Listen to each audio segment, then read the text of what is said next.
Hello mga kabaslag, welcome pong muli sa panibago nating vlog. For today's vlog, pag-usapan natin, meron pa bang mga pamamaraan na kung meron kang paparating na pera or meron kang nakatabing pera na gusto mong ilagay sa negosyong rental business, meron bang pamamaraan na ang pera mo hindi basta-basta matitenga or hindi basta-basta matutulog once na pinasok mo yung business? May mga tao talaga na bago pasukin ng isang business ay naniniguro muna yan na ang pera niya hindi ba matutulog kapag pinasok niya yung business na yon. Walang problema doon sa ganong klase ng tao. Kumbaga may pagkasigurista. Maganda rin naman yun na may pagkasigurista, pero ang iba naman masyadong risk taker. Sige, go lang ng go hanggang sa mag-click. Walang problema doon sa ganun. Kasi merong iba na natututo naman sa bawat experience na nangyayari sa kanya. Kaya go lang ng go, hindi na masyadong pinag-iisipan. Basta merong pera, may kakayanan naman, may pampuhunan naman. Sige, try natin yan o gawin na natin yan, mabilisan. Kasi minsan kakaisip, kaka-analyze, sabi nga, kaka-analyze mo, napaparalyze na. Nasasayang yung mga panahon. Ang iba kasi, grab lang ng grab, go lang ng go. Once na meron namang perang pampuhunan, sige, bakit di natin subukan? Ang iba naman, kailangan, pag pumasok ako, talagang pag-isipan kong maigi yan. Baka mamaya walang mangyari o kaya baka mamaya matulog lang ang puhunan, matulog lang ang pera. Parehas yan na may advantage at merong disadvantage. So pag-usapan natin yung isang klase, yung medyo sigurista, gusto mangyari na kapag maglalabas ako ng puhunan o kaya meron akong paparating na pera na gusto kong ipuhunan ay kahit papaano merong sureball na market na agad. Iyon ang pag-uusapan natin, pero bago ang lahat, kung gusto mo yung ganitong klase ng mga topic, sa mga ngayon pa lang nakadaan sa aking channel, baka po pwedeng paki-like naman, share, comment na rin kapag meron kayong mga katanungan. Baka meron din kayong mga kaalaman na hindi ko nabanggit. Pwede rin kayong mag-share dito sa ating channel. Malaking tulong yan sa ating mga kababayan na gusto rin na kumita, gusto rin makaangat sa buhay. Baka po pwede rin paki-subscribe na rin sa mga hindi pa nakasubscribe at pindutin nyo na rin yung notification bell para updated kayo sa iba pa nating mga gagawing mga vlog. Ang vlog ko na ito, nakabase lang din sa aking mga experience, mga sarili kong obserbasyon. Hindi ito, ibig sabihin ito, ganun ka-perfect na talaga. Pero, kahit papaano, makakatulong to kung papasok kayo sa negosyo. Hindi naman ako ganun kagaling pagdating sa usapang negosyo, pero tiyak meron at meron kayong matututunan dito. Ang pamamaraan na sinasabi ko na para ang pera mo kahit papaano once na namuhunan ka, may sigurado na agad na magiging income. Ganito pwede nyo gawin. Basta okay na, meron ka ng pwestong pwedeng paglagyan ng mga unit mo na ipaparent mo, meron ka ng tao na po pwede mong makatuwang, diba? Kung halimbawa, ikaw yung mismo yung magdadrive at meron ka na ring pang service o kaya kung wala man pang service, pwede kayong pick up lang muna. Kumbaga yung mga customer ninyo, sila na yung pick up. Pero ang advice ko naman pagka ganun, pick up ang inyong rental business at wala kayong service na pang deliver, ang advice ko sa inyo yun, babaan nyo yung inyong rent. Halip na meron kayong pang-deliver na gumagastos kayo ng para sa kudo, magbabayad ka pa ng tao mo, sweldo ng tauhan mo, iles mo na doon. Halimbawa, 15 pesos yung per chair ang parent mo. Ang gawin mo, 10 pesos na lang siya. So, pick up yon. Kumbaga, yung customer, kapag meron nag-inquire sa inyo, sasabihin mo lang na, ma'am, for pick up lang po kami. Wala po kaming pan-deliver. Pero, ito po yung price namin. So, pagka ganun, mayroong magandang factor yon doon sa customer ninyo. Ngayon, anong mga pamamaraan na meron ka na agad sureball na customer na may market ka na agad na hindi matitenga yung puhunan mo? Pwede nyong gawin na mag-focus muna kayo sa marketing.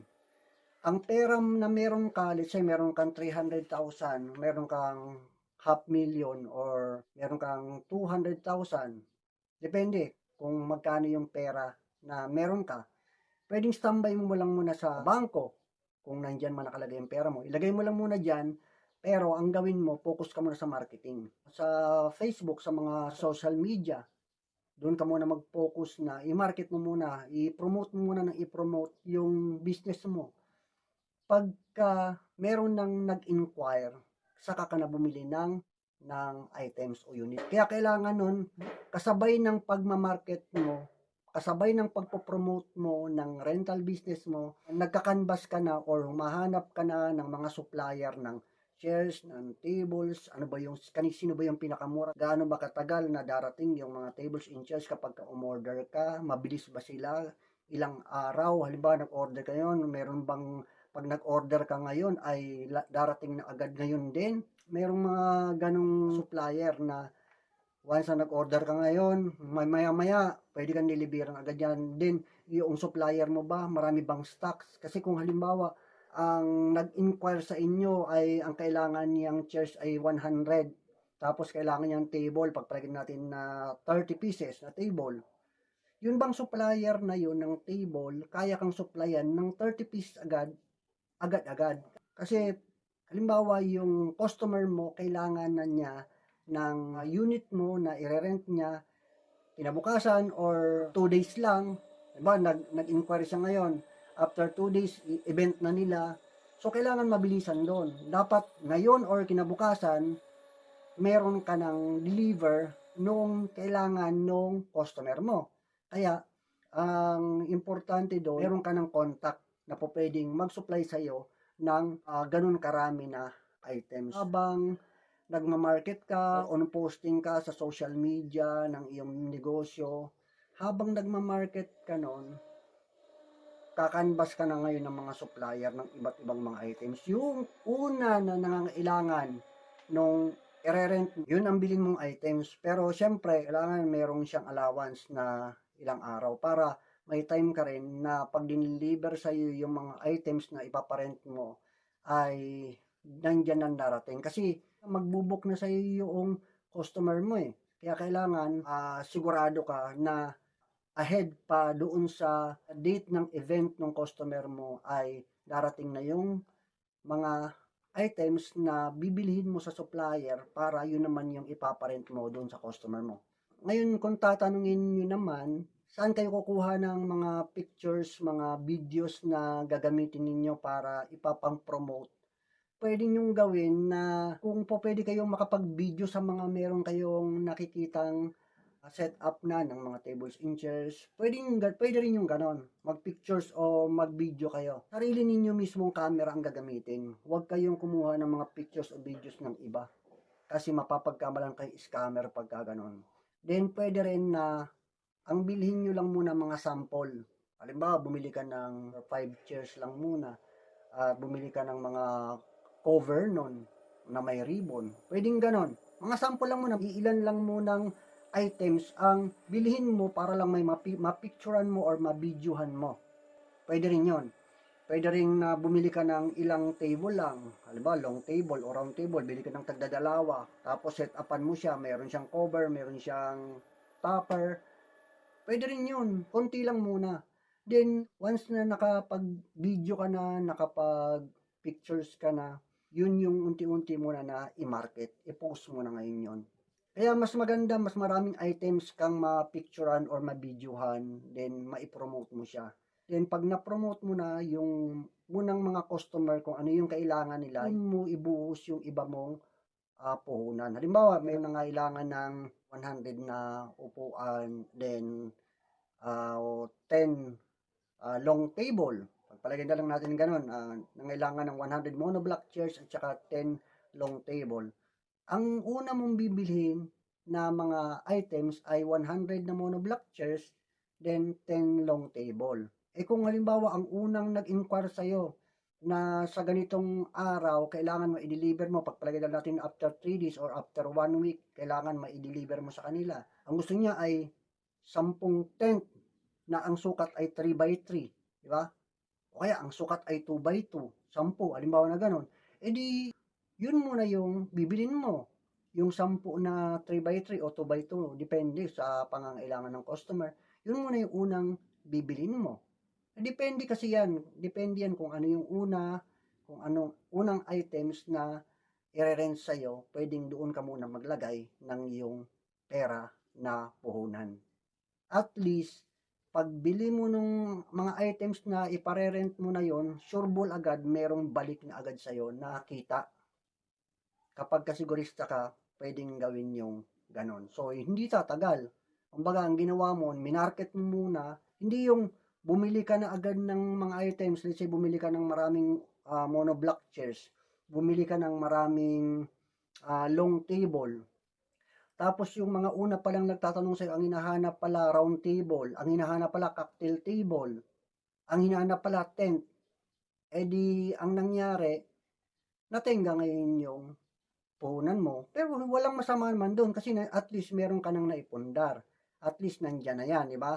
Pero yun nga yung sasabi ko, kung gusto mo talaga ng sigurado na mabilis, yung oras mo hindi masasayang, yung mga unang mga inquiry mo, masusuplayan mo, pwede mong gawin yon. Mag-promote ka muna, din yung mga unang mga magre-rent sa'yo kung ano yung kailangan nilang mga items, yun muna yung una mong bibilhin. Sa akin kasi, meron akong paparating na pera. Ako kasi meron akong mga napundar na iba't ibang mga unit.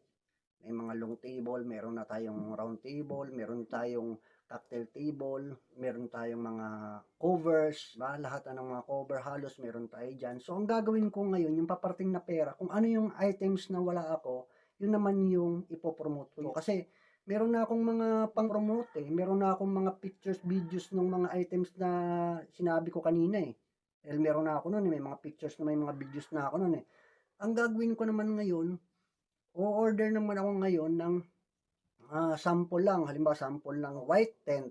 Diba? Kasi wala akong white tent. So, may mga nagre-rent niya ng mga pang-wedding. So, ang gagawin ko nun, yun na muna ang kailangan kong ma-videohan or ma-picturean para yun naman yung ipopromote ko. Kasi iba ang market ng white tent sa mga tent na kagaya ng meron akong blue, meron akong red, ibang market ng white. Kasi pagka white, maraming gamit yan, maraming binabagayan, kahit hindi wedding, pwedeng ma-rent yan. Ngayon, yun naman yung pipicturan ko para yun yung maima-market ko sa online.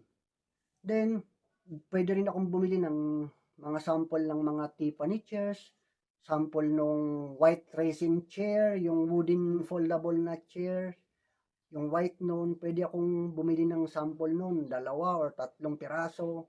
At least, hindi masyadong malaki yung nilabas kong puhunan. Meron akong pang market.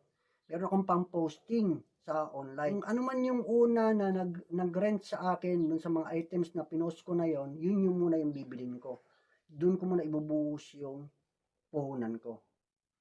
At least, hindi matutulog. Kasi kung halimbawa, bumili na agad ako ng 4-feet table, ang kailangan pala nung unang naghahanap sa akin, Tiffany chairs pala, 100 piece na Tiffany chairs, wala naman akong ganun karami na Tiffany chairs. Sayang yung market na dapat sana nasupplyan ko na yung customer na yon dahil sa inuna ko yung ibang items na hindi naman kailangan ng ating customer, medyo tulog yung puhunan ko pagka ganun. So guys, hanggang dyan lang ang ating vlog. Sana meron kayong natutunan at kapag hindi nyo naintindihan, pwede kayong mag-comment at pwede kayong magtanong sa comment section. Salamat ng marami po.